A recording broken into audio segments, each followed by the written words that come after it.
All right, let's get started. Welcome, everyone. It's great to be here at Litmus Live. I'm really excited to kick off this session with you all. I'm Rafael Viana, Senior Email Strategist at Validity, and I'm a big fan of AI, data, and email in general. So it's no surprise they let me crash at this awesome panel here today. And before I bring in our guests, let's talk a little bit about where email really is in 2026. Hold on, let me get my slides going on. There you go. First, well, despite all predictions over the years, email is very far from dead. In fact, global inbox placement has hit about 87% in 2025, up almost 4 percentage points from the previous validity benchmark report. So not only emails is alive, but it's also actually getting more reliable at landing where it should. But the inbox itself has changed. I mean, Gmail still holds about roughly 83% of market share, and Microsoft is strong in most regions. Um, Yahoo is growing again and pulling AT&T and Comcast into the fold. So we're operating in a world where it's dominated by just a big few mailbox providers. And most of them are now AI first gatekeepers with Gmail, with Gemini, with Yahoo, with this catch up feature, and Apple with its all Apple intelligence layer. So they're all using AI to decide what is relevant, what is important, and what can quietly sink to the bottom of the inbox over there. So deliverability is no longer just did my email technically arrive where it's supposed to? It's did the AI decide to deserve a top spot or did it get buried with everything else? And that's the word that we're playing in. Keep that in mind as we get our panel talking, that we are not just optimizing for spam filters anymore, we are optimizing for inbox AI. So on the sender side, AI has been our newest superpower, if we can call it that. We can personalize at scale in ways that used to be impossible, testing subject lines automatically, building smarter segments, and picking right products or content in real time. And bad actors have that same superpower as well. They use AI to create polished, believable emails at massive scale. And frankly, a lazy marketer using that magic button could generate a generic content. Looks a lot like a spammer to those inbox algorithms. So the stake for trust has never been higher. If the subscriber smells the AI generated content, they can end up ignoring you and your brand gets pushed all the way down. This means that AI copywriting in batch and blast is kind of like self-sabotage strategy at this point. And we're entering a phase where the tools don't just help us write content. They can design, they can write, they can send the campaigns with very little human intervention as part of it. And increasingly, agents will be managing list hygiene, engagement rules, and even sending decisions to protect deliverability in real time. So we've got this AI arms race, right? On one side, we have sender AI trying to be more relevant and more efficient. And then the other side, we have inbox AI deciding what gets seen. And in the middle of all of that is deliverability and trust. And that's exactly what we're going to try to unpack here with our panel today. How we keep email human and trusted, how we embrace things like runtime personalization and agentic workflow, and how we build the right infrastructure so AI helps our deliverability instead of hurting. And to help us navigate this, I'm joined by three experts who are living in this very day, all of this that I just talked about. So first up is Leah Miranda. She's manager of B2B lifecycle marketing at Zapier. Leah has been in email since 2012 and now leads the charge at home automation. Her CEO predicts that AI will generate 170 million new jobs, and she's living proof of that, building agents to reshape teams rather than cut them. So, hi, Leah. Hi, hi. It's super excited to be here. Awesome. Well, we're glad to have you here. Leah, before I call my other fellows here, if you could build a Zap to automate one thing in your personal life right now, what would that be? Oh, such a good question. I don't know if a Zap could physically do this, but we got a new puppy. So like the overnight like potty training, I would love for a Oh, Zap to do that. that Um, would be awesome. right? Right? Yeah. That would be awesome. Thank you. Well, next we have Larry Kim. He's founder and CEO of Customer AI. He brings in the technical heat. He has an electrical engineering background, and he has written 4 books on server programming. He's also has been recognized by Congress for creating over 1,000 high-tech jobs, and today he's helping companies turn visitor identification into a science. Hi, Larry. Hey, Ralph. Good to be here. Great to have you here. So, Larry, you as a serial founder, you've heard every pitch in the book. If there is one AI buzzword that you can ban from every pitch deck or conference for the rest of the year, which one would that be? It would be AI powered because I think AI power. AI powered, like it's kind of like air or water at this point. Um, and it just doesn't have any specificity. Like, you know, Mm. how is it powered by AI? That kind of All thing. right. I like that one. That one gets the chop. No more AI powered to, at the very least for today. All right. And finally, we have our CRM queen, Beth O'Malley. She's founder of Astral, a small but mighty HubSpot and email consultancy. Beth is also a mentor of Girls in Marketing. And I like that she's here today as our strategic reality check. She's focused on the human element and ensure that we don't lose the strategy and miss all of the tools and AI that we're talking about here today. So, hi, Beth. Hey, thanks for having me. I'm very excited. Same here. Well, Beth, I mean, you have an eye for the human touch. So when you open an email, like today or later, tomorrow, I don't know, what specific words, like, I don't know, delve or like tapestry that instantly tells you, like, hey, no, AI wrote this. I don't want to engage with this. Any specific ones? Feel like I'm going to upset loads of people when I say this. Unlock, maybe Unlock, elevate. I don't know, elevate. leverage. I feel like, we've all seen it. The word unlock appears about 4 times in an email. I'm like, Oh yeah. Yeah, no, that's too many locks to unlock on just one email, right? Well, thank you. Well, welcome, guys, and thank you again for being here today. And by the way, no pressure, but we gotta crush at this panel. Otherwise, Validity is gonna replace us with AI avatars next year. So let's prove that we still matter here, okay? All right, so let's dive into our first topic, creation and trust. We know that many companies are already using AI, but while there's a growing fear that we are just generating more noise rather than value, we know that we have moved past the point of wow, it can write for us, and we're now facing sort of the smell test that people are going through. So Beth, I want to start with you. There's a growing sentiment that subscribers can smell that robotic email a mile away, and when they do that, they immediately tune out, right? Um, in your view, is the biggest barrier right now the technology itself, or better yet, is it that the output is actually what is hurting brand trust? That's a great question. I think not everybody can sniff out AI. I think, to say everybody can, I think there's certain demographics, especially professionals that use AI. So I think, not everybody can sniff it out. But I think what happens is, especially in the inbox, when a subscriber kind of gets that feeling that this might be a AI generated email, or it's that association with this just it doesn't read as if I was expecting from this brand. Next time that brand shows up or that business shows up, the brain has already made that judgment against that business, that name, whoever's sending from it. And that's where I think the output gets really impacted in terms of brand trust.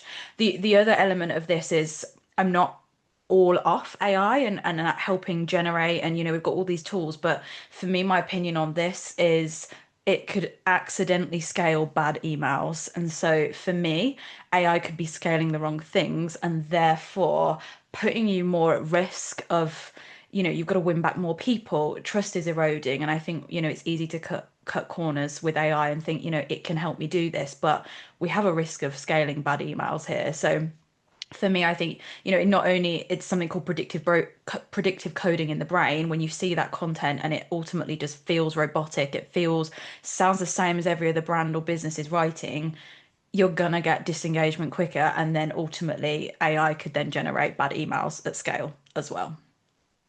I agree with that. I mean, we don't even, I mean, in my opinion, we don't even have to go that far with AI. I mean, if we think about, I mean, I have my Gmail account for like, I don't know, since 2009. And I signed up my emails in very shady places. And I get so many emails. And one of the feelings that I often have when I look at my promotional tab is like, wow, there's a lot of discounts, for example, and that on itself brings me to like, where is the discount itself? Is it buried in here? And things like that, with AI sort of surfaces it even more. All right, now I wanna pivot to you, Beth. Um, Sorry, Leah, not Beth. It's just fun. Um, so Beth is highlighting this whole risk of robotic feel and how it's how that is being out there. But you've had argued that the problem might not be the AI itself, and how it's more how we're talking to it. So is this trust gap like really the failure of the technology, or is that the failure of the marketing's prompt and how they engage with the AIs? I think it's a good call out. Also, Beth and I, we look very similar, so I could see how you would confuse the two of us here. It's glasses, I think. So, okay, here's my spicy take on this is you can write well with AI. Like AI can be a teammate, a friend, a best friend even. But like if you're a crappy writer, like you're going to get crap from AI as well. And I think that's kind of maybe the distinction. I think if you are using AI to do exactly what Beth described, is like write an email, personalize it, and you're like not, I don't know, having a real conversation or like investing the time in to build it, you're going to get crap out. And I think that's the problem is like some people think like, oh, AI is going to solve all my problems. And it's like it can, but you're going to have to like it's still an investment because, like I'm not the best writer, and I will own this. My prompting and what AI gives me is not as great as what my content team gets. And so what I do is I just go to my content team and be like, hey, can I steal your prompts? Because I love the way that this is framed. And so it's like, you know, do that. Like go to people who are really great writers, and then have them critique what you're building out. So that way you're not just spinning out this AI slop. Because again, it can be better. And then as far as like the trust, I mean, I hate to say it, like if like Beth's really right in that idea, but we're almost past the point of kind of no return when it comes to that because if you are just now starting to implement AI into your content, but your content was kind of like mid to begin with, like they've already got that association. So it's like really putting in the work to like change that perception is going to be an uphill battle for you. And for those who have been doing it right, who have been coming to the Litmus lives, forever and a day, like and taking all this stuff to heart, like y'all are in a great spot. You should be the ones that are going in and really using AI to magnify and kind of increase the content that you're building out. That's my little soapbox. I love that. I love that. All right, but before we move on, I have a question for the group here. Let me click here. There you go. So we're seeing a new wave of end-to-end tools or interconnected AI agents emerging, where you give them a brief and that can have the tone and other things that are aligned with the brand, and they output the design, the copy, the code, and even push that to the ESP. In y'all's opinion, is that the dream that we should be chasing for efficiency, or is that just a quality control nightmare waiting to happen? What do you guys think? Can I opine on this one, Raphael? I think Yes. I think the problems that you're describing are real, but I think the cause of the problems is the humans, not the AI. Okay, and that the solution is not less AI or more guardrails around AI. It's to just get out of the way. What I mean by this is like maybe there's some clunky copy that you know one of us can smell from a mile away. Um, the problem is that AI in a very kind of piecemeal workflow, like maybe just for the copywriting element, and not fully giving over control to the AI for the whole funnel, right? Because AI works if there's some training data. Training data meaning like What was the open rate? What was the conversion rates for sales? What was the reply rate? If we're only using it in a piecemeal way and not giving it the information to optimize itself, then I think we're severely handicapping it. In fact, the humans have an advantage because what we perceive as good is kind of like the result of running campaigns for 10 or 20 years. You see what I'm saying? And I think if we made it on an equal playing field, that the AI would quickly catch up and figure out what it actually works and what doesn't. And the that's actually what Google does with ads. Like you write a bunch of ads, but it'll just generate its own ad, by doing a gazillion automated tests. So yeah, that's my take. I Interesting. I disagree. No, I agree Oh, with some of the points. I personally think that having the magic button, and I've seen some of those tools, it creates end to end, like the full design, the copy, everything. Quite similar to what we were saying before, like garbage in, garbage out. Yes, that's a huge risk. I think we are applying AI to the wrong part of the process. So for me, I always call it like the email circle of control. With email, we can't control a lot. So for me, we're just like shortening that. We're making that circle much smaller when we have these tools that we plug in. We're eliminating things that we can control, and therefore we're increasing the risk.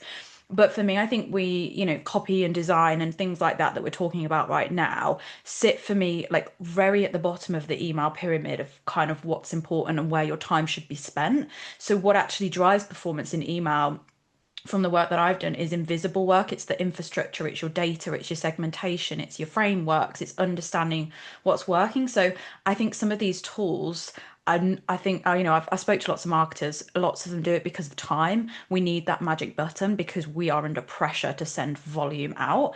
But I'm not sure that's the best use of AI when it comes to email, which I know we'll talk about a little bit later on. So, and I also really enjoy writing and creating. And I think we're taking out a lot of joy out of our jobs, whether it's because we're under pressure to send more. Like, I'm not the best writer either. Like, but I love creating an email. I love that end-to-end process. Where I find that help for AI is really needed is way before then, is doing, some of the dirty work behind the scenes and helping me understand what messaging works with which segment and, all of that stuff. So I think for me, I think you've got to perfect the craft first, then use AI to support it. But do I like the magic buttons? Will I use it? Nope, I don't think I will. interesting. Interesting take. Leah, you wanna jump in too? Yeah, I feel like I'm gonna be Goldilocks in here, right in the middle. Like, I think that there are some emails that are okay for a magic button. If you've got like a blog newsletter type of thing, you can still add in that, like little 20%, a little sparkle, human sparkle in there, for like that opener. But like those type of emails, I think it's made for a magic button. You can train an AI really quickly. Two, and then here's how I view it. And maybe I'm the frog like slowly boiling in this AI kind of pot here.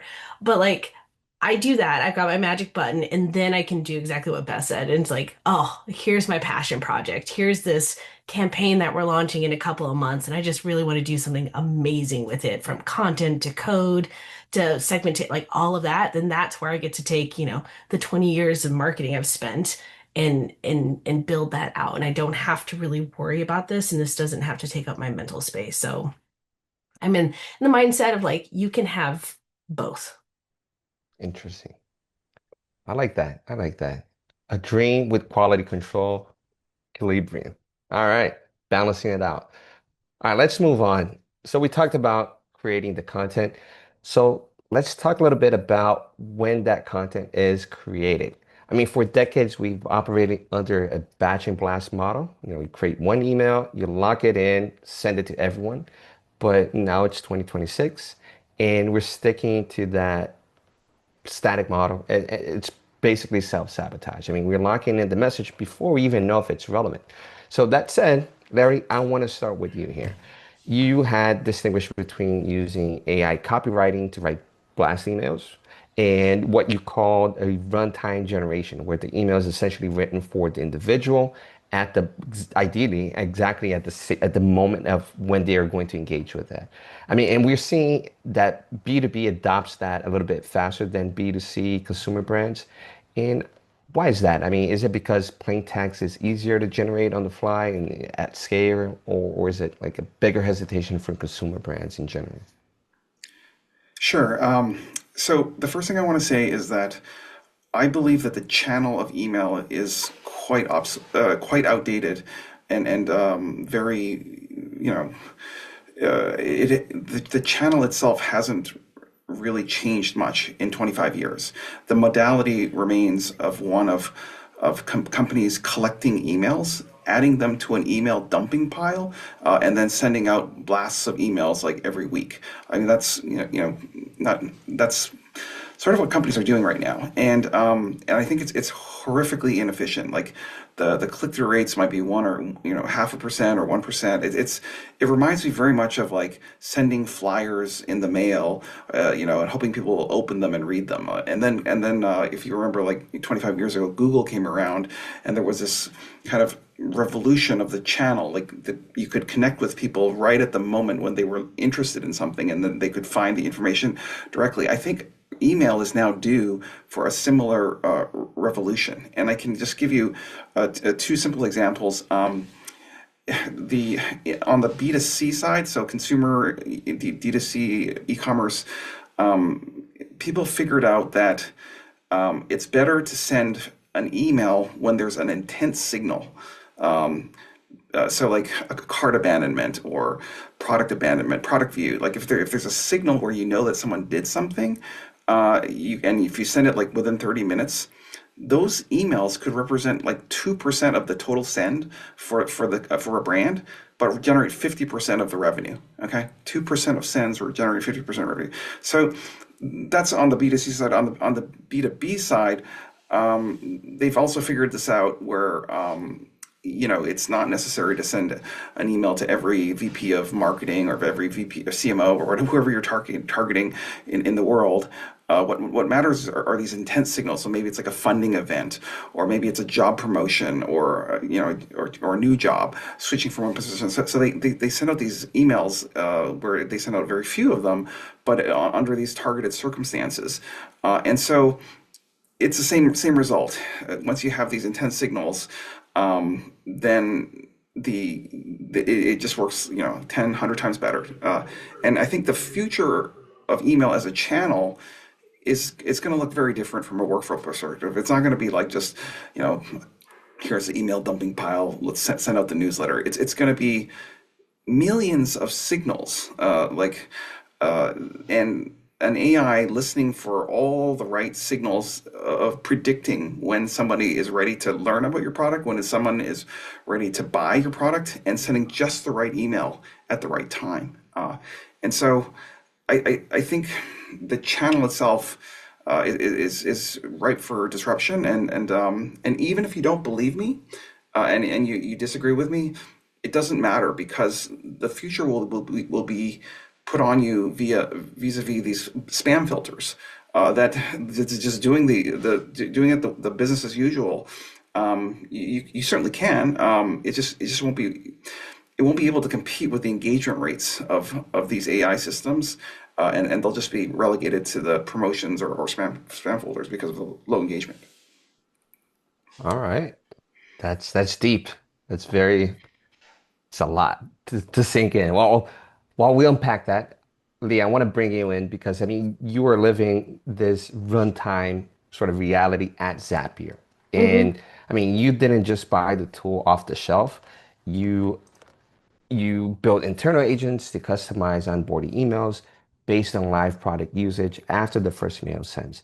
So for marketers watching this that are likely terrified of needing a huge engineering team, um, did you have to burn down a village to build that, or is it something a lean team can sort of pull off? Yeah, no, we don't encourage burning down villages, by any means. But No. yeah, no, it's actually something that my team just went out and built. I mean, we did like a lot of testing with it, and so essentially how it works is we've got our onboarding, so they sign up for a trial of Zapier, they get that first email, and then that next email or the third email, we've got various groups, and so what we did is instead of like generating the entire email because that did make me sweat a little under the collar is to say, all right, what is kind of like that main offer in CTA? We're very big about like what action do we want them to take and how is it going to be most personalized to them? And so we built kind of some massive tables, databases, if you will, based on their actions. And then we said if they had, they fall along, these kind of like intent signals, kind of like what Larry was talking about, then you can offer like here are like the three appropriate offers that you can add in. And so what's nice about the agent is it sort of just it makes those decisions for us.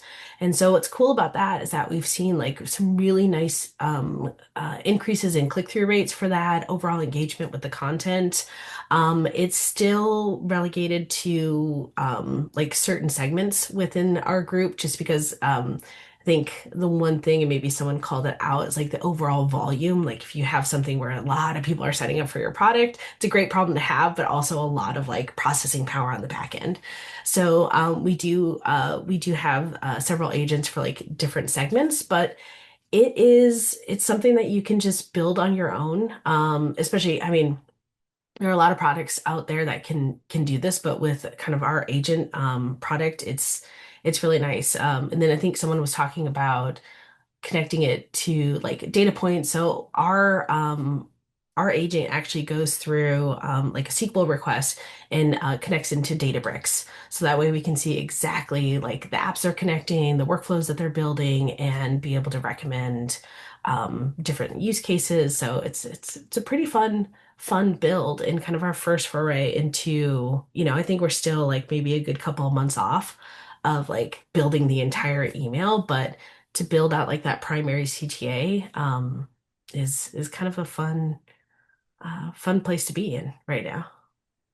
I mean, building these things that to me sounds fun as hell, to be very honest. Yeah. And I Uh, mean, so like, I agree with Larry to a certain point. It feels a little bleak. But I do think like what I think is going to define us in kind of the upcoming like year or so is us being comfortable, us being email marketers, lifecycle people, um, non-devy people in the kind of the higher end of the mhm, sense, being comfortable with these type of tools and building that type of use case. It's no longer like, of course. can you like code this email? It's like, ooh, can you code an agentic system? I feel like agentic is like one of those buzzwords as well, so I apologize, everyone. But like especially like MCP is another big one. I had Right. someone on our social team. They're like, "Hey, I built this like amazing thing with our MCP and Cursor. It looks at like LinkedIn. Here are the top leads. It flags like our target accounts and drafts an email like for our sales team." And I'm like, "This is coming from our social team." And that's not disrespectful to social Wow. team, but like these are non-technical people building some really powerful stuff. And so I think kind of like the survival of what we do will be dependent on not so much can we build a great email, but can you build Yeah. a great system? That makes sense. I mean, and I think that's a good segue for one of the things that I had noted for this slide. Because I mean, to me, and I guess for the validity side is, to your point, that things tend to go on that, it starts off simple and then at some point it's going to be a little bit more robust, right? And we're talking about runtime versus static. So, with runtime, if you're not on a robust system that you can trust, right? There's a risk of things maybe breaking. I don't know. That's at least what I think. You got to ensure that things aren't broken. If the AI generates code on the fly, like it hallucinates a new tag in there, or it breaks the HTML for one specific user, that can be a negative engagement. That can signal, translate to a bad user experience in general. So, I mean, even though we're seeing like dynamic is the future, it has to be robust because I mean, which because the user experience is very important. The broken rendering, that's a bad experience. Can I just give one example of a Yeah. static versus runtime? So one of the things I'm using in my business, just not our product, like just as a user of AI, we we turned over the CRM to an AI, and the prompt is pretty open. It's scan through this entire CRM and figure out people that we should follow up with, and it's Mm, coming up with thousands of different angles.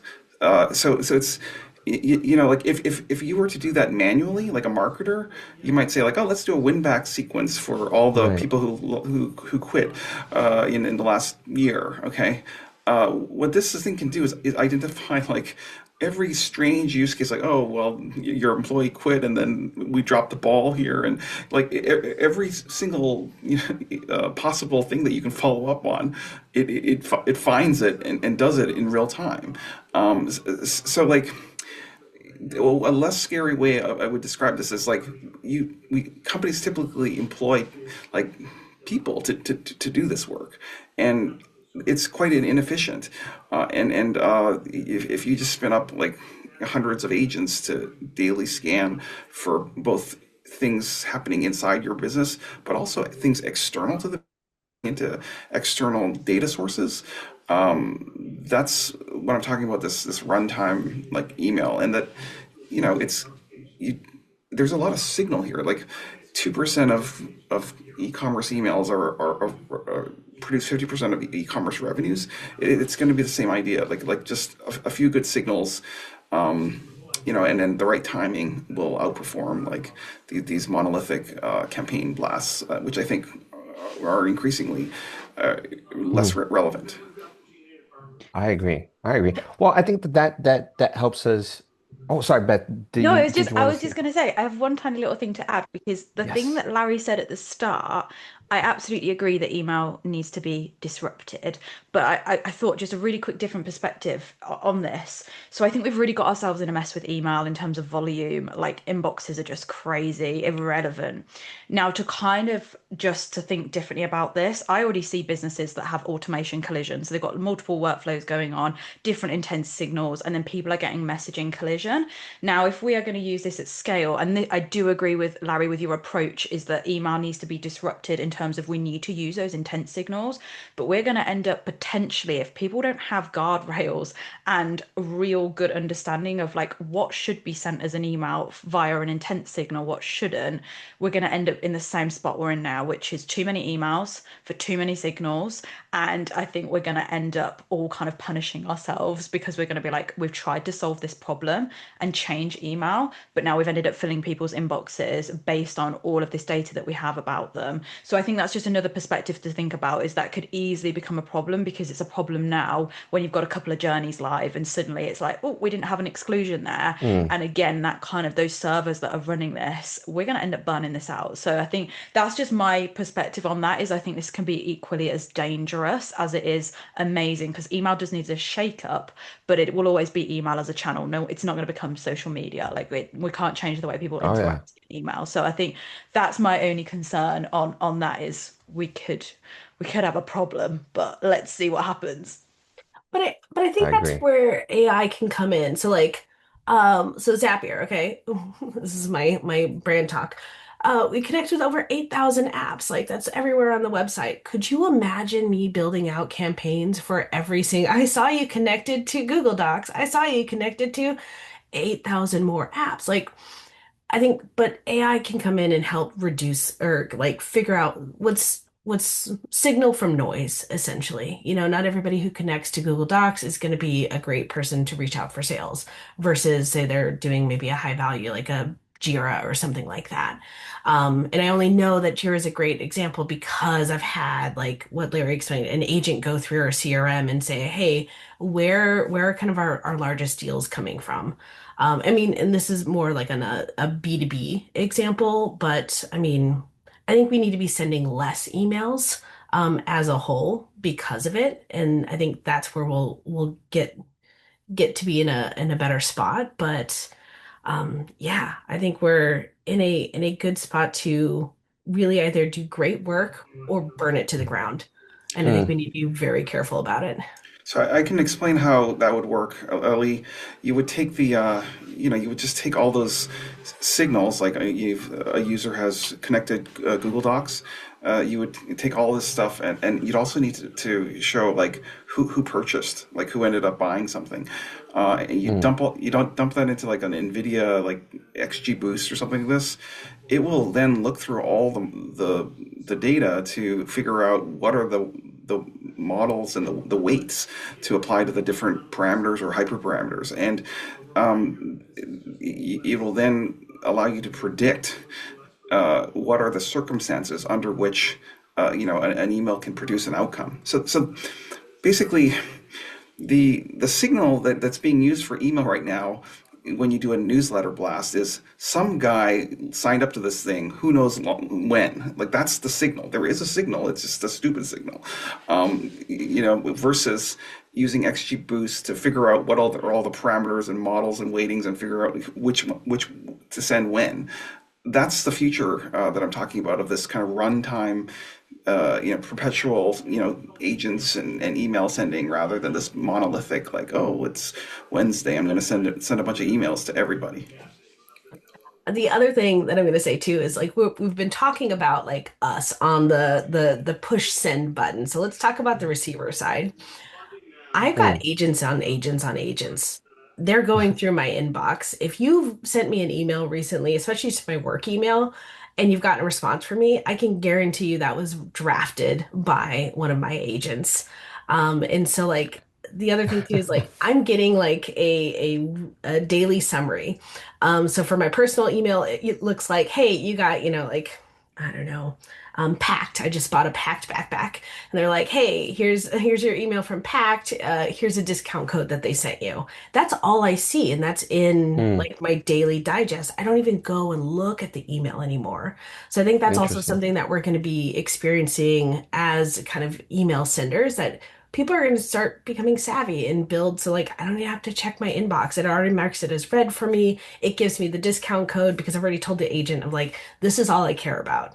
Are they offering me Mm, a discount code? Yes, if not. And same with my work stuff. If they're like, are they trying to sell me something? Do I actually need it? Determine it, and then it'll draft an email in my draft folder. I'll go through that on a daily basis. that's Just crazy. usually hit send. So, That's interesting. we're gonna have AI building emails, talking to AI agents, reading the emails, and that's sort of kind of the Mm, future that we're gonna be in. agree. Agree. That's a All right, that's a before. very sad future.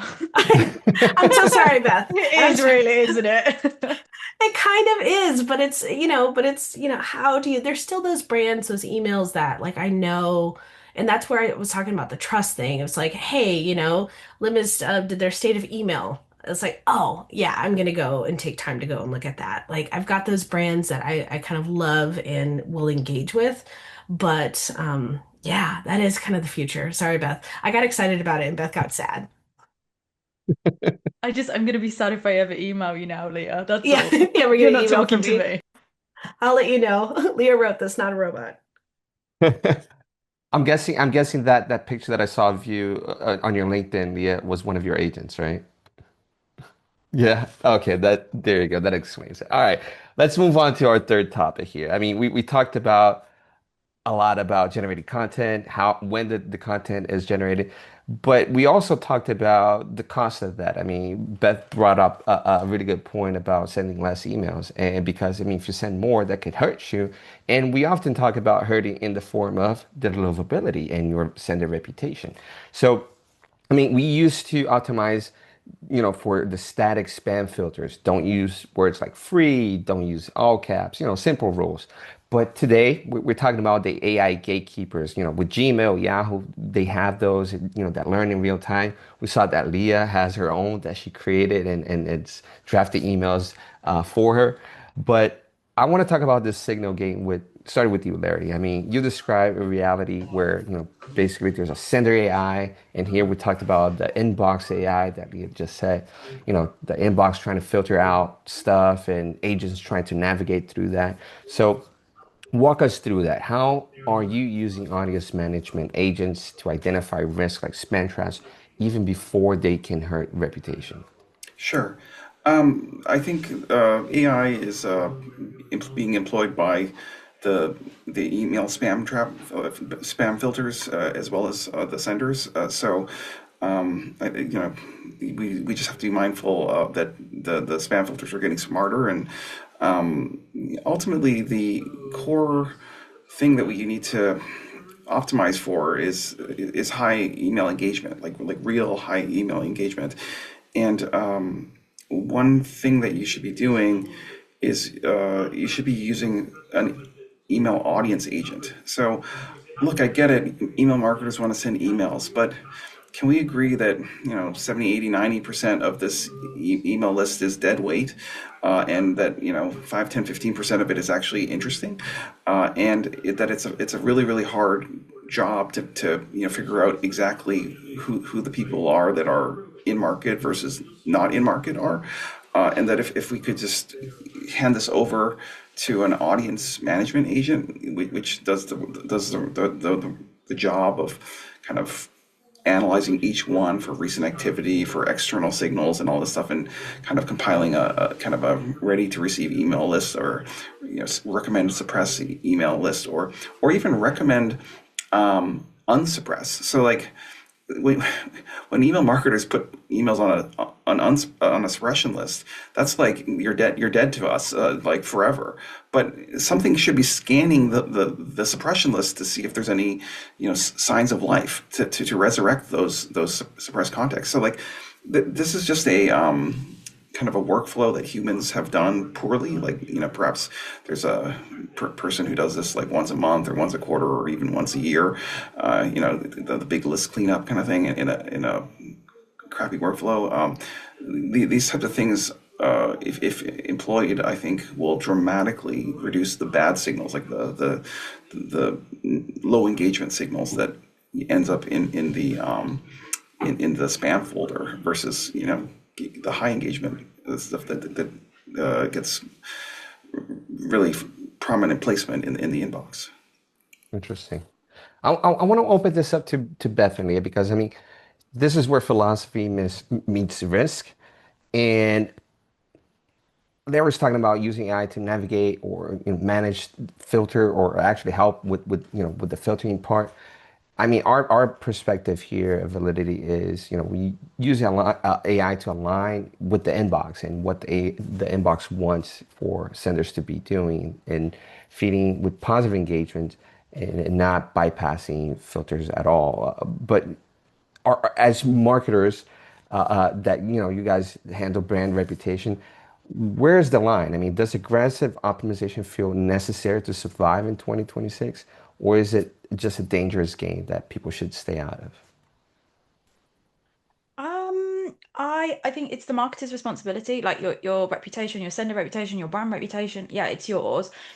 I personally think with this, I think we've got a real problem with potentially over engineering stuff here, and actually really trying. I think everyone is chasing that open, that click, and it's like we're all treating email like it's a performance channel and it's going to drive all of this. I am very interested in the results of all of this engineering and revenue and impact versus like actually let's just improve our email strategy, let's be a bit simpler, let's just not send shit emails to people when we've got signals that they shouldn't get those emails.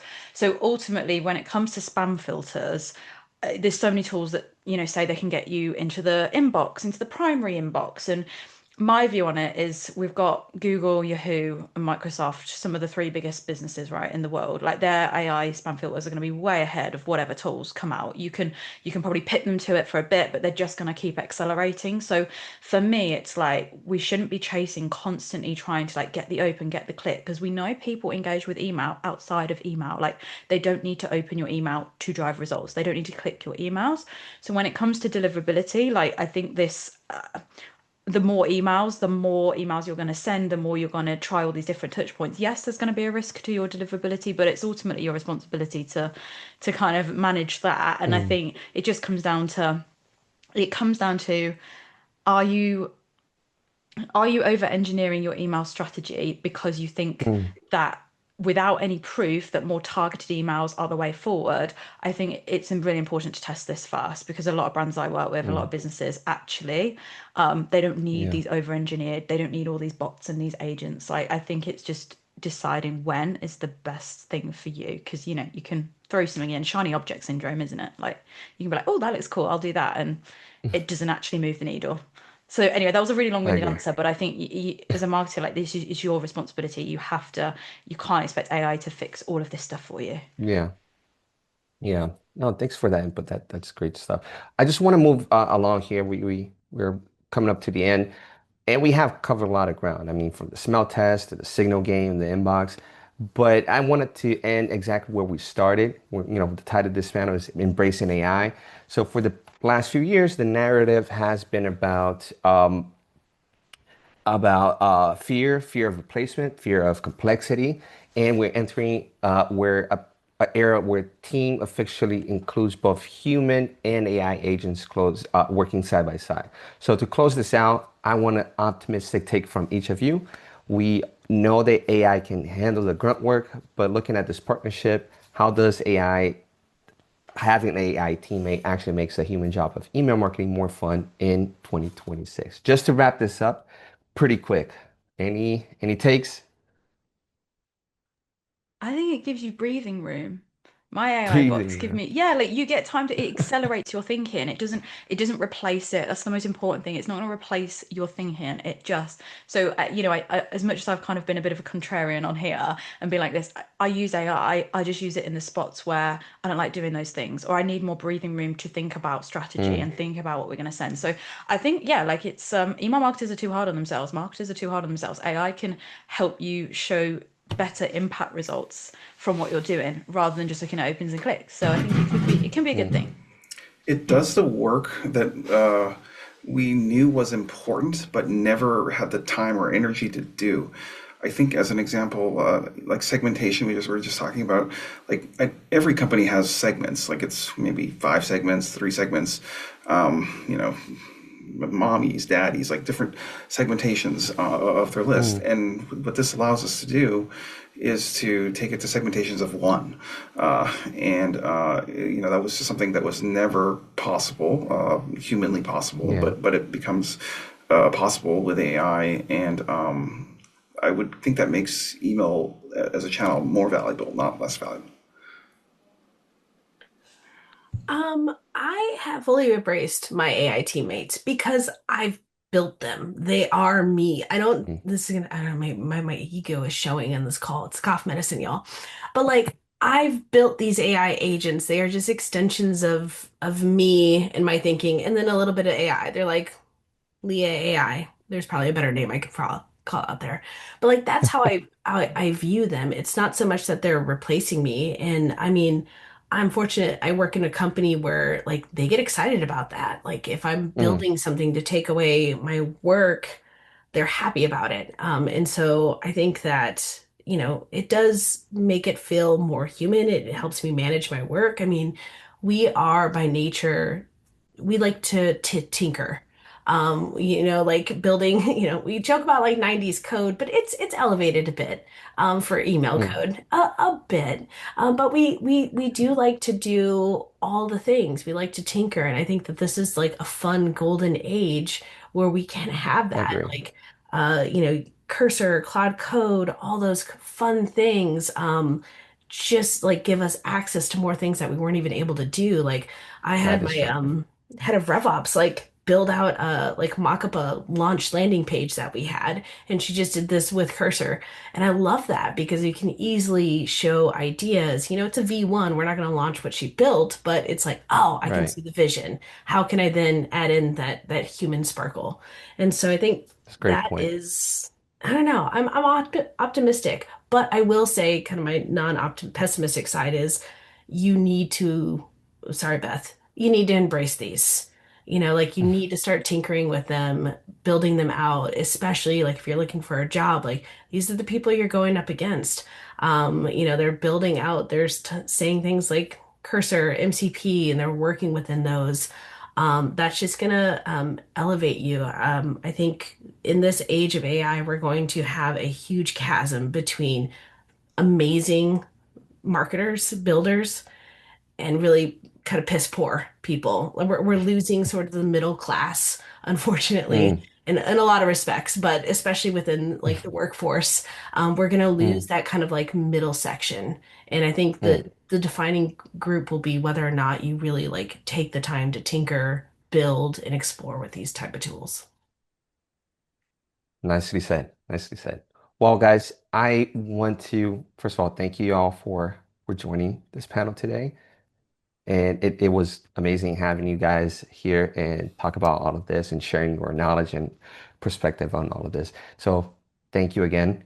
And thanks everyone for watching us. And there's more Litmus Live today, so continue to join our panels and our sessions and all of that.